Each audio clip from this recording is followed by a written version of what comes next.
আসসালামু আলাইকুম সবাইকে। আজকে একটি ঝটপট স্যান্ডউইচ বানানোর রেসিপি দেখাবো। প্রথমে আমরা ছোট ছোট টুকরো করে কতগুলো মাংস নিয়েছি। এর মধ্যে আদা বাটা, সয়া সস, টমেটো সস এবং চিলি সস দিয়ে দিব।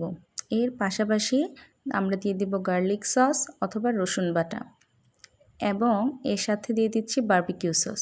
এই সসটা না থাকলে ম্যাগি সিজনিং সস অথবা ম্যাগি মশলা দিলেও চলবে। এখন বেসিক মশলাগুলো: লবণ, গোলমরিচের গুঁড়ো, সামান্য টেস্টিং সল্ট, মরিচের গুঁড়ো এবং হলুদের গুঁড়ো দিয়ে ভালোভাবে মিশিয়ে নিই। এরপর একটি প্যানে সামান্য পরিমাণ তেল দিয়ে মাংসের টুকরোগুলো দিয়ে দিব এবং লাল লাল করে ভেজে নেব। ভেজে নেওয়ার পর আমরা একটি বোলের মধ্যে ট্রান্সফার করে নিব কতগুলো বাঁধাকপি কুচি এবং ক্যাপসিকাম কুচি।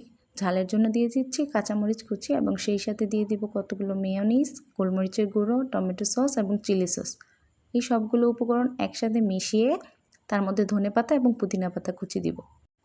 এখন ব্রেড স্লাইসগুলোকে হালকা তাওয়াতে ছেঁকে নেব এবং যে পুরটা বানিয়ে রেখেছিলাম সেটা এর মধ্যে দিয়ে এপিট ওপিট করে একটু ছেঁকে নিলেই আমাদের ক্রিস্পি মজার স্যান্ডউইচ রেডি। এখন কেটে গরম গরম পরিবেশন করলেই যে কেউই প্রশংসা পেতে বাধ্য হয়ে যাবেন। বাহিরে ক্রিস্পি এবং ভিতরে এত জুসি আর এত প্লাফি হয় যা দেখলে যে কারোরই জিভে পানি চলে আসবে।